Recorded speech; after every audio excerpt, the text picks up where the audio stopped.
Bonjour à toutes et à tous, bienvenue dans votre chronique cinéma. Aujourd'hui, nous allons aborder une actualité assez riche. Bonjour Johan. Bonjour à toutes et à tous. Alors avec des choix complètement éclectiques comme d'habitude et du Ken Loach qui revient en grande force, je pense. Oui, tout à fait. C'est Sir Ken Loach, on devrait dire.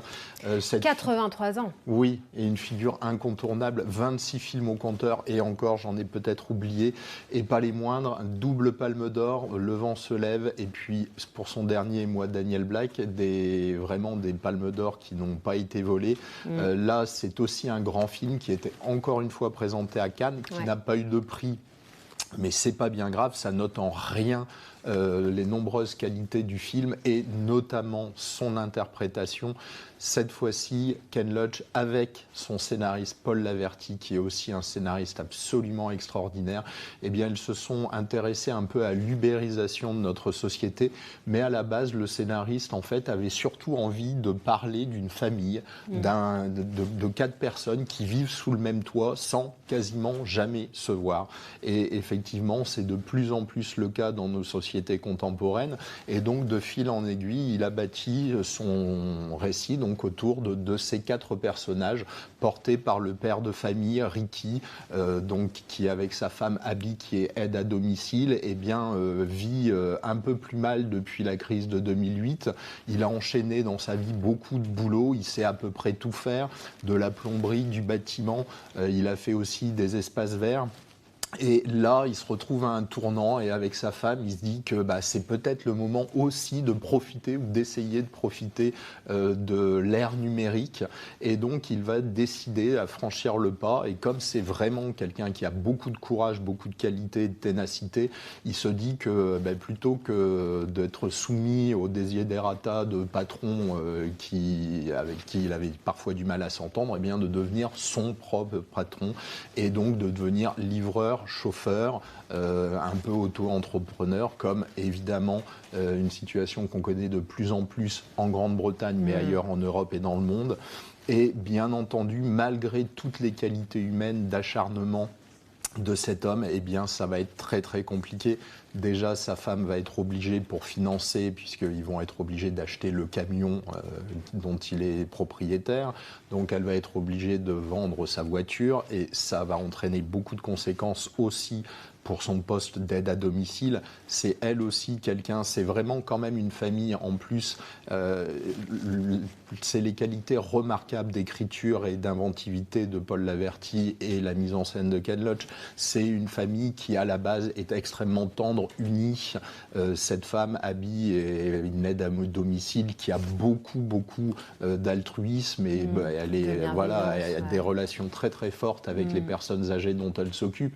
Et la situation de base va compliquer tous les liens de cette famille et également les liens avec les enfants. Le grand Seb, qui a 15 ans et qui déjà a un peu de soucis à l'école, bien qu'il ait une fibre créatrice très intéressante, et la petite dernière qui, elle, aimerait juste ne pas vivre dans cette maison au milieu de fantômes, et qui va toujours chercher justement à réunir un peu la famille, et qui est une gamine extraordinaire, première de sa classe.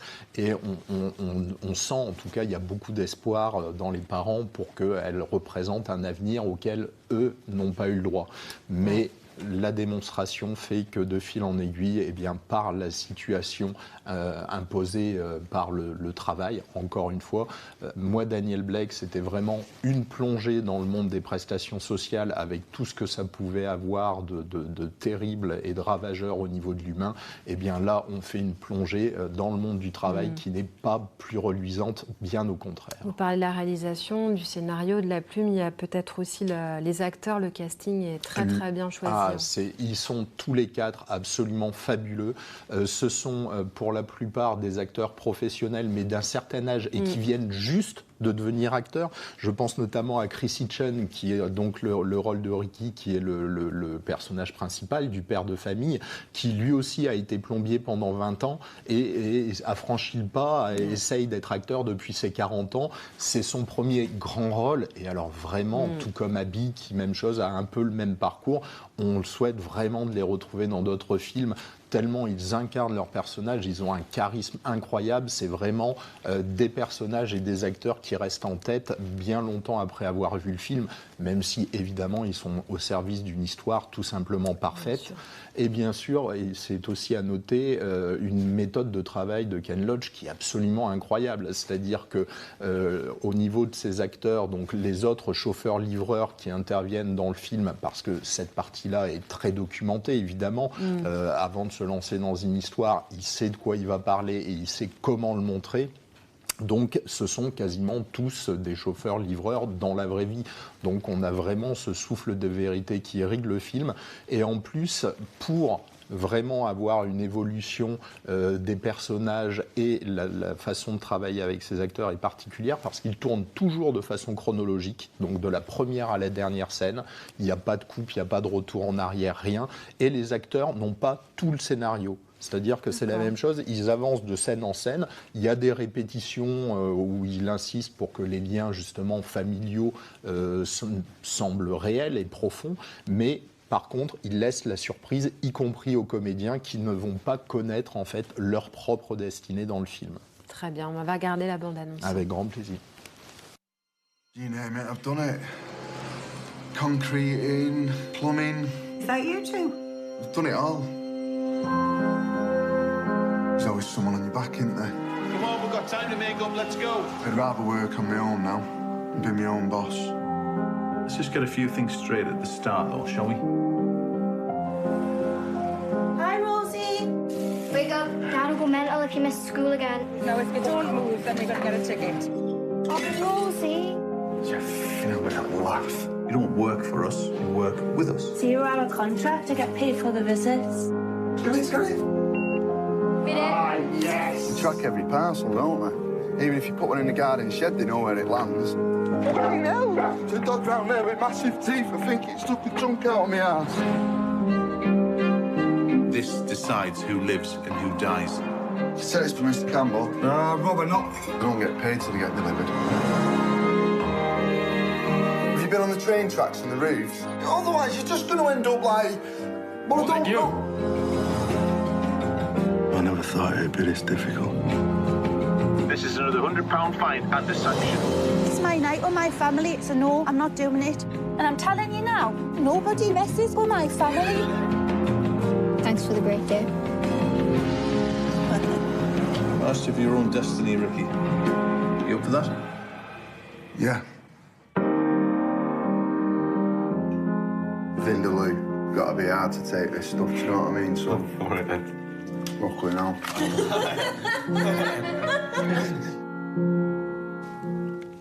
Yoann, vous vouliez rajouter quelque chose? Oui, juste une chose, c'est qu'on insiste beaucoup parce que c'est quand même le thème du film, le monde du travail à l'heure actuelle, son côté vraiment pernicieux, mais c'est aussi un très très juste regard sur la vision des enfants sur ce monde et sur leur propre avenir. En fait, le modèle qu'on leur donne est de plus en plus remis en question. On le voit dans l'actualité mondiale, il y a de plus en plus de choses, prise de conscience écologique contre ce monde du capitalisme effréné qui broie les individus.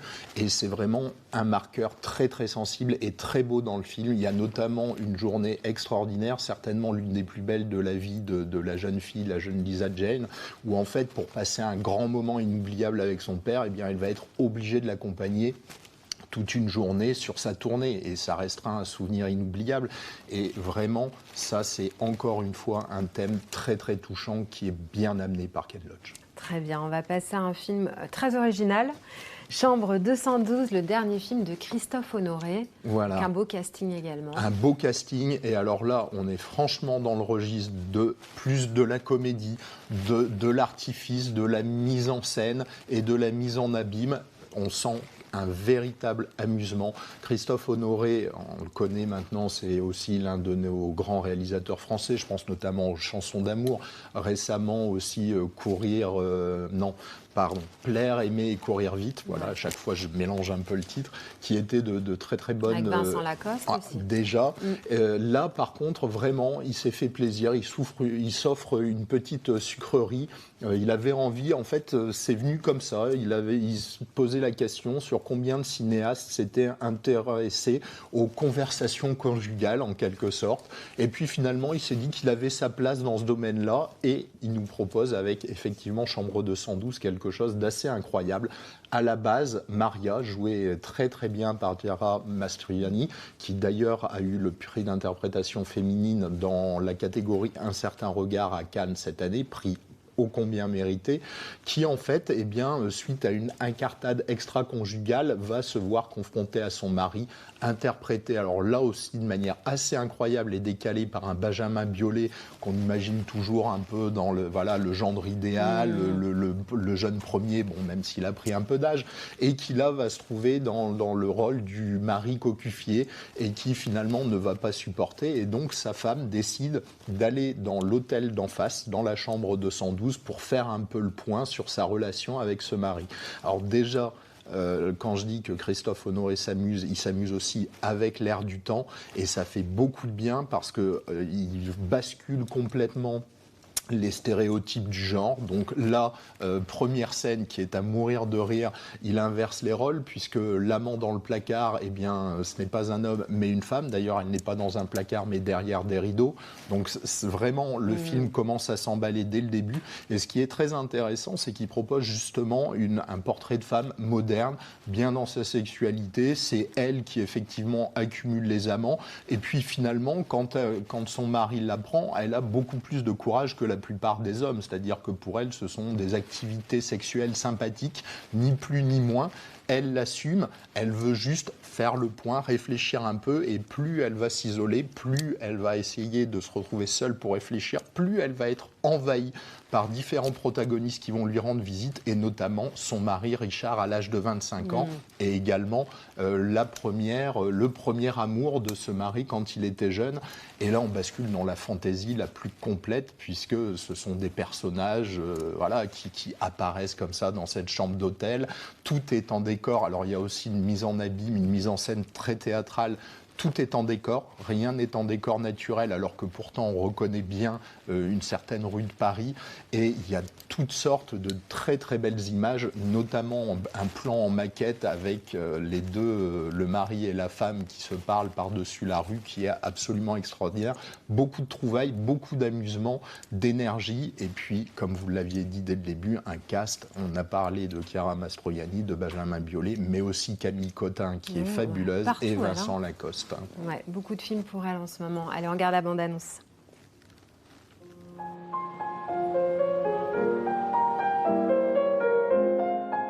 Depuis quand, dis-moi, ta sexualité est devenue une activité extra-conjugale? C'est la loi des couples qui durent. Personne n'y échappe. Sauf que moi, je t'ai jamais trompé en 25 ans. Richard! Richard!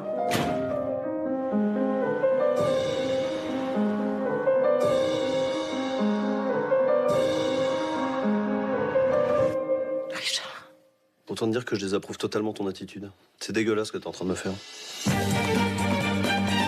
Mais Richard, comment tu peux être aussi jeune? Je suis en train de perdre ma tête. À quel moment tu m'as prévenu que t'allais te comporter aussi salement une fois devenue vieille? Je suis fou d'inquiétude là, tu t'en rends compte? Pourquoi avoir réveillé le passé? Maria. C'est qui? Richard vous a jamais parlé de sa professeure de piano? Et si vous décidiez de me rendre celui que vous m'avez pris? Richard! Richard, ouvre pas, Richard! Alors, petit résumé de votre situation. Vous venez de pousser dans les bras de votre vieux mari son amour de jeunesse, et vous en profitez pour coucher avec ce même mari, mais à l'âge qu'il avait lorsque vous l'avez rencontré. Parce que je m'autorise une fois un écart. Maria, nous avons la liste de tous vos écarts. Comment ça, vous avez la liste? Alors, qui est qui déjà? Pierre, le cousin. Mais qui couche encore avec ses cousins après 14 ans? Bah, tout le monde, hein. Dans la chambre 212, ça évoque rien pour toi? Article 212 du Code civil. Les époux se doivent mutuellement respect, fidélité, secours, assistance. Et madame est professeure en fac de droit.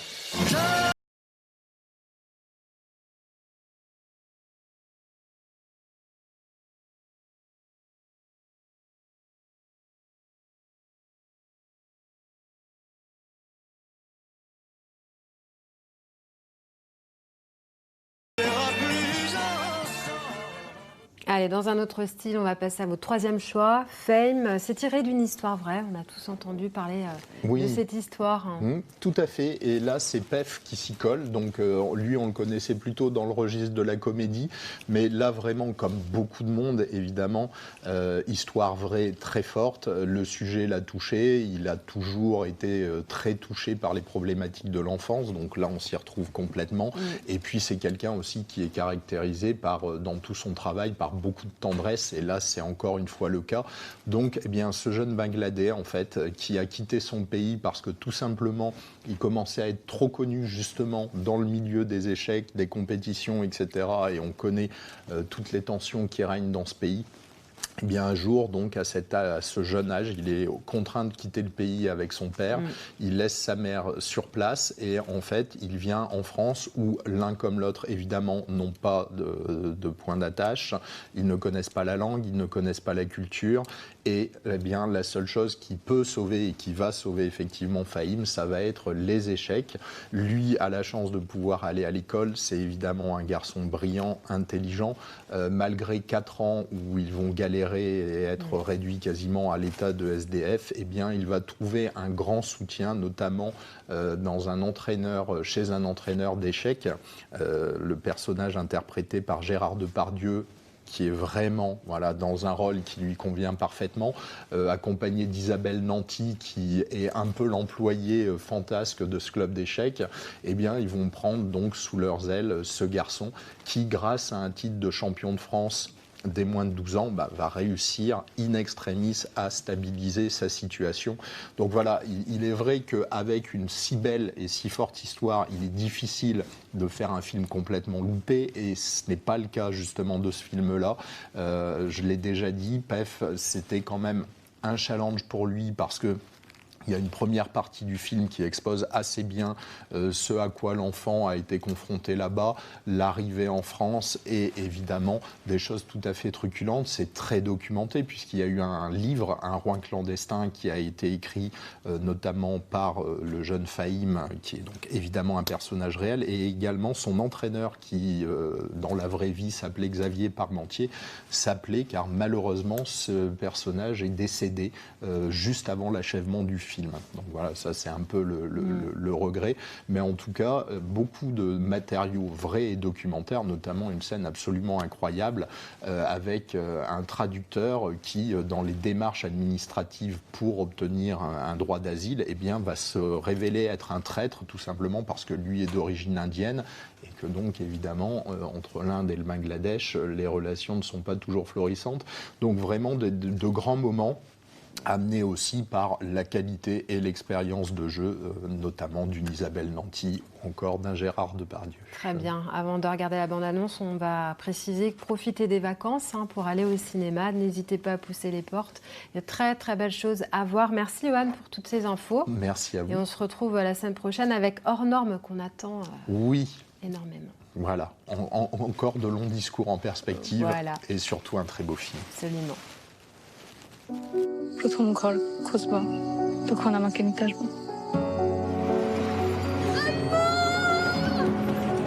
Franz! Zidane! আপু আমরা চলে আসছি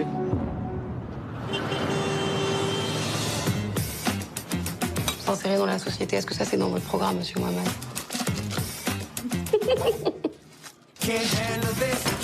এটাই তো শিখেছিলাম আমি তোমারে, এটাই এখন আমার চাল দিলে। Il y a un club d'échecs pas loin d'ici. Elliot, t'es mort! Si t'as plus de dame, t'es mort. Bam! Il est un petit peu dur. Tête d'huître. Ça a pas de tête, une huître. Un peu bourru, quoi. Fais chier! Oh! Je suis sûre que vous allez très bien vous entendre. Mais qu'est-ce qu'il veut, lui? I want to be champion of the world. Tout le monde dehors! Y a pas de sport plus violent que les échecs. T'es mort. Not win. Paf, bonne idée. Je devrais faire pareil avec certains. Et... À la pause, on fait du sport. Il est relou. C'est quoi relou? Fahim comme les autres. Il est relou. Tu appelles 1 euro. Vous faites une demande d'asile en France. Votre demande est refusée. Vous avez 1 mois pour quitter le territoire. Départ pour le championnat de France. Lundi, 6h45. Ça déchire. Et c'est parti. Et plus d'aventures sur un échiquier que sur toutes les mers du monde. Je ne change pas le règlement le jour de la compétition. Tu connais le règlement, Sylvain? Le papier, l'échiquier. Donne-lui sa chance. J'ai vu de la passion. J'ai vu des nains devenir des géants.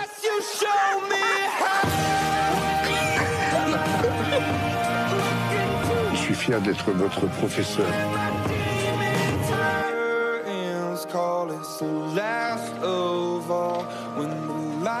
Ah bon?